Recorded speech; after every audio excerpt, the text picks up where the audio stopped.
நடக்காத இசை வெளியீட்டுக்கு எங்களை அழைத்த நேச முரளிக்கு மனமார்ந்த நன்றி. இந்த இந்த அராஜகத்துக்கு முதல் பலியான இயக்குனர் நான். ஆனால் இவராது வந்து போராடி போயிருக்கின்றார். ஒருவேளை இந்த போராட்டத்தை நான் தொடங்கியிருந்தா இன்னைக்கு இவங்களாம் அதை மாட்டியிருக்க மாட்டாங்களோ என்னவோ. அதுக்கு ஒரு காம்ப்ரமைஸ் ஆகிட்டு விட்டதுனால இன்னைக்கு மறுபடியும் அதாவது சுதந்திரத்துக்காக போராடுங்க யாரும் சுதந்திரத்தை அனுபவிக்கலை. அதன் அடுத்த வாரிசு தான் அந்த சுதந்திரத்தை அனுபவிக்கிறாங்க. அது மாதிரி வந்து இதனால் பாதிக்கப்பட்டவங்க அடுத்து வந்து இப்போ நக்கீரன் சார் சொன்ன மாதிரி கொஞ்சம் காம்ப்ரமைஸ் ஆகிட்டோம். அப்போ அடுத்து யாரோ ஒருத்தர் வரும்போது அது அந்த எதிர்வினை ஆற்றும் போது அதுக்கு உண்டான இது வந்து தாக்குதல் தொடங்குது.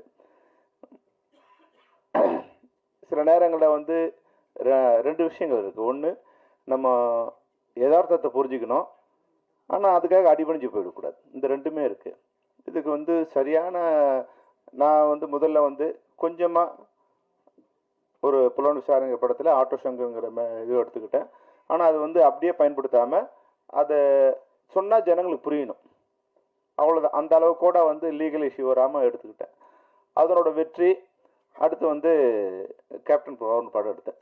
அதில் வீரப்பனோட இது வந்து அதனோட அதையும் வந்து நான் வந்து ஜனங்க புரிஞ்சுக்கிற அளவுக்கு எடுத்துட்டேன். வீரபத்ரங்கிற பேரை வீரப்பன்கிற வீரபத்ரன் அப்படி கொஞ்சம் கொஞ்சம் மாற்றி வரும்போது அது வந்து இது ஒரு கற்பனை கதைன்னு வந்து ஒரு பொய்யை சொல்லி இப்போ டைட்டில் படிக்கும்போதே தெரியும் அது வந்து பொய்யின். இந்த கதைகள் நடக்கின்ற அனைத்தும் கற்பனையே, எதுவும் வந்து யாரையும் குறிப்பிடுவது அல்ல அப்படின்னு வந்து இது எல்லாமே வந்து எல்லாரும் ஏமாத்திக்கிறது தான், தங்களை தாமலை ஏமாத்திக்கிறது தான். அந்த கார்டை போட்டவுடனே எல்லாம் கற்பனை ஆயிடுச்சு. அந்த அளவில் நம்ம அதை எஸ்கேப் பண்ணி வந்துட்டோம். இப்போ அதனோட வெற்றி என்ன ஆகுதுன்னா, இப்போ நேச முரளி மாதிரியே நான் அடுத்தது போய் மாட்டிக்கிறேன். ஓஹோ, நம்ம வந்து இந்த உண்மை சொன்னா நல்ல ஜனங்கள்லாம் இதுவாக இருக்காங்க அப்படின்னு குற்றப்பத்திரிகைங்கிற மேட்டர் நான் எடுக்கிறேன். அப்போ ஒரு உண்மையை தெரிஞ்சுக்கிட்டேன், இந்தியாவில் உண்மையை சொல்லக்கூடாதுன்னு. நீங்கள் எவ்வளோ கற்பனை சொல்லலாம். இப்போ அவங்க சொன்னாலும் அழுதான் இல்லையா, ஒரே நிமிஷத்தில் வந்து ஜலதோஷம் போயிடுது, ஒரு வாரத்தில் முடிமுளைச்சிடுது. இது மாதிரி எந்த வகையான கற்பனையும் சொல்லலாம், எவ்வளோ அபத்தமும் சொல்லலாம், எவ்வளோ அவதூறும் சொல்லலாம், எவ்வளோ வந்து ஆபாசமும் சொல்லலாம். ஆனால் இந்தியாவில் உண்மையை சொல்லக்கூடாது. இந்த புத்தி வந்து எனக்கு குற்றப்பத்திரிகைன்னு ஒரு படம் எடுத்தோடனே நான் தெரிஞ்சுக்கிட்டேன். அப்போ அடுத்து அதிலே போராடக்கூடிய சக்தி எனக்கு இல்லை. அதனால் நான் வந்து அதுலேருந்து கொஞ்சம் ரிலீவ் ஆகிட்டேன். அப்போ அதுக்கப்புறமா நான் யோசிக்கும்போது இது மாதிரி படைப்பாளிகள் வந்து அது பின்வாங்கக்கூடாது. ஆனால் இவங்களுக்கெல்லாம் வந்து சரியான முன்னுதாரணம் எதுன்னா நம்ம திராவிட இது வந்து ஒரு முன்னுதாரணமாக எடுத்துக்கணும். எப்படி வந்து பராசக்திங்கிற ஒரு படம், அண்ணாதுரை வந்து அந்த பேரறிஞர் அண்ணாதுரை சொல்லுவார் வந்து எனக்கு வந்து சென்சார் இல்லைன்னா 3 படத்துலேயே நான் வந்து திராவிட நாடு வாங்கிடுவேன். ஆனால் அதே சென்சார் வச்சுக்கிட்டு அவங்களோட கருத்துக்களை வந்து எப்படி வந்து அவங்க ஷேர் பண்ணாங்க இந்த தமிழ்நாட்டில், அதன் மூலம் எப்படி ஆட்சி அதிகாரத்தை கைப்பற்ற அளவுக்கு திரைப்படத்துறையை எப்படி பயன்படுத்தினாங்க அப்படிங்கிற விஷயத்தை நம்ம வந்து நேசமுரளி வந்து அதை எடுத்துக்கணும். அதாவது வந்து கல்லுன்னு தெரிஞ்சு அதில் தலையில் அடித்து தலை தான் உடையும் தெரிஞ்சாலும் அடிச்சுட்டே இருப்பான்னா அவனை வீரன் சொல்ல முடியாது, அவனை வந்து புத்தி இல்லாதவன் தான் சொல்லணும். அப்போ அந்த கல்லை உடைக்கிறதுக்கு தலையை பயன்படுத்தக்கூடாது, சிற்றுளியை பயன்படுத்தணுங்கிற தெளிவு நமக்கு வந்துடணும். அப்போ இதில் வந்து இவர் சொன்னது ஒன்றும் ஒரு பெரிய விஷயம் இல்லை. இப்போ வந்து நீங்கள் பாருங்கள், நடந்த விஷயம்தான் பொள்ளாச்சிங்கிறது எல்லாரும் தெரியும்.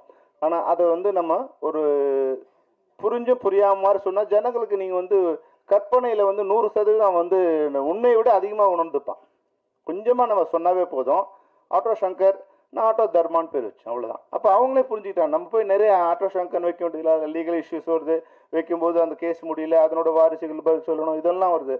அப்போ கொஞ்சம் அதை ரெப்ரசன்ட் பண்ணுற மாதிரி ஒரு உண்மையை ரெப்ரசன்ட் பண்ணுற மாதிரியான வார்த்தைகளை பயன்படுத்தும் போது அதில் சட்டத்திலேருந்து வெளியே வந்துடலாம், நம்ம அதை பயன்படுத்த முடியும். அது மாதிரி ஒரே நேரத்தில் எல்லாரையும் பகச்சிக்கிறது இருக்கு இல்லையா, அந்த எல்லாரையும் பகச்சிக்கிற அளவுக்கு நமக்கு சக்தி இருக்கா அப்படின்னு நேசமுரளிக்கு நான் எல்லாரையும் பகச்சிக்கிறது. மணிப்பூரை பற்றி சொல்லுவேன், நான் பொள்ளாச்சியை பற்றி சொல்லுவேன், இராணுவத்தை பற்றி சொல்வேன், அப்படின்னா விளம்பரத்தை பற்றி சொல்வேன். இவங்க தான் ஆட்சி பண்ணுறாங்க, இவங்க தான் சட்டம், இவங்க தான் கட்டமைப்பு. இதில் வந்து ஒரே நேரத்தில் அனைவரையும் பகைத்து கொள்வது வந்து ஒரு சரியான படைப்பாளிக்கான இதுவாக இருக்காது. அதனால் நிச்சயமாக உங்களுடைய வீரியம், நிச்சயம் உங்களோட கோபம் எல்லாம் உண்மை. அதை எப்படி வந்து சரி பண்ணி எப்படி வழி நடத்தணுங்கிறது நீங்கள் புரிஞ்சுக்கணும். ஆனாலும் இதில் வந்து தரப்பட்ட அனைத்துமே இப்போ வந்து இந்த விஷயத்தை குறைஞ்சபட்சம் இது மாதிரி இப்போ நம்ம பண்ணால் எல்லாம் அட்ஜஸ்ட் பண்ணி போயிட்டாங்க. பொள்ளாச்சியில் வந்து 2 வருஷமாக அட்ஜஸ்ட் பண்ணி போயிட்டாங்க. ஆனால் ஒரு நாள் போலீஸ் ஸ்டேஷன் வந்துட்டாங்க, அந்த உண்மை வெளியே வந்துடுச்சு.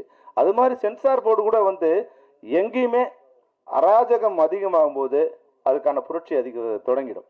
அது கொஞ்சமாகவும் விநாசகாலே விபரீத புத்தி வரும். அந்த விநாசகாலம் எப்போ வரும்னா விபரீத புத்தி அதிகமாகும் போது அந்த விநாசகாலம் வரும். இப்போ உண்மையாகவே வந்து தேவையற்ற அடக்குமுறைகளை வந்து படைப்பாளிகள் மீது வரும்போது நான் செத்தாலும் பரவாயில்லன்னு ஒருத்தர் நினைச்சிட்டானா அவன் எந்த இராணுவத்தை கொண்டும் அடக்க முடியாது. இந்த சட்டத்துக்கு பயந்து நான் வாழணும், இந்த சட்டங்களுக்கு பயந்து நான் வாழணும்னு நினைக்கிற வரைக்கும் தான் போலீஸு, இராணுவம், அதிகாரம், ஆட்சி எல்லாம். நான் செத்தாலும் பரவாயில்லன்னு ஒருத்தர் முடிவு எடுத்துட்டானா அவனை யாராலும் அடக்க முடியாது. அந்த நிலையை வந்து யாருக்கும் கொண்டு வந்துடக்கூடாது. அதுதான் வந்து இப்போ இந்த மீட்டிங் மூலமாக, இந்த கூட்டம் மூலமாக சம்மந்தப்பட்டவர்களுக்கு நான் கொடுக்குற விஷயம் என்னன்னா, நம்ம வந்து அதிகாரத்தில், அதாவது வந்து நம்ம வேலைக்கு வரும்போது இந்த வேலையை செய்ய தான் வந்திருக்கோமே தவிர இந்த அதிகாரத்தையும் அந்த ஆட்சியையும் காப்பாற்றுறது அதிகாரிகளோட வேலை இல்லை, மக்களை காப்பாற்றுறது தான் அதிகாரிகளோட வேலை. ஆனால் இப்போ அப்படியே மாறி என்ன வந்துருச்சுன்னா, அதிகாரிகளோட வேலை என்ன வந்துருச்சுன்னா, இந்த அதிகாரத்தையும் ஆட்சியையும் காப்பாற்றுவது தான் மக்களுடைய அதிகாரிகளுடைய வேலைன்னு வந்துருச்சு. இப்போ நக்கீரன் ஐயா சொல்லும்போது சொன்னாங்க பாருங்க, எந்த எஸ்பி வந்து பாலியல் இதில் வந்து மாட்ட போகிறாங்களோ அவங்களே அந்த பாலியல் இதுக்கு வந்து முதல்ல துணையாக இருந்திருக்காங்க. இப்போ பாருங்க, ஒரு பெண்ணு இந்த இதில் வந்து பத்திரிகையாளர் நக்கீரன் கோபால் மாதிரி வந்து மிக பிரபலியமான தைரியமாக நம்மளாம் மிகப்பெரிய இது நினைக்கிற ஒருத்தருக்கே இவ்வளோ பெரிய திரட்டு இருக்கும்போது நேச முறையெல்லாம் சுண்டக்காய் மாதிரி அப்படி அமைக்கி சேர்த்துருவாங்க. அதனால வந்து இது புத்திசாலித்தனமாக கையாண்டு இந்த இதில் வந்து நீங்கள் வெளியே வரணும். நிச்சயமாக இப்போ சென்சார் போர்டு கூட வந்து நாங்கள் எங்களுடைய கோரிக்கை என்னென்னா, படைப்பாளிகளை வந்து நீங்கள் நசுக்காதீங்க. எல்லாரும் வந்து அமைங்கி போயிட மாட்டாங்க, ஒரு நாள் அது வந்து பிரளயமாக மாறும். அது மாதிரி வந்து யாரையும் ஒரு அழுத்தம் கொடுக்காதீங்க. சட்டத்துக்கு உட்பட்டு நீங்கள் வேலை செய்யுங்க. சட்டத்துக்கு உட்பட்டு என்ன சட்டமோ அதுக்குண்டான கட்டை கொடுத்து அதுக்குண்டான இந்த, அதாவது வந்து ஒரு திரைப்படம் வந்து மக்களை வந்து கெடுத்துடக்கூடாது, அந்த அளவுக்கு தான் வந்து திரைப்பட தணிக்கையாளர் இருக்கணும் தவிர ஆட்சியை காப்பாற்ற வேண்டுங்கிற எண்ணத்தில் வந்து தணிக்கை குழு செயல்படக்கூடாது என்ற வேண்டுகோளுடன் நேச முரளி மிகப்பெரிய இயக்குநராக ஒன்று வாழ்த்துடன் இந்த உரையை முடிக்கிறேன். நன்றி, வணக்கம்.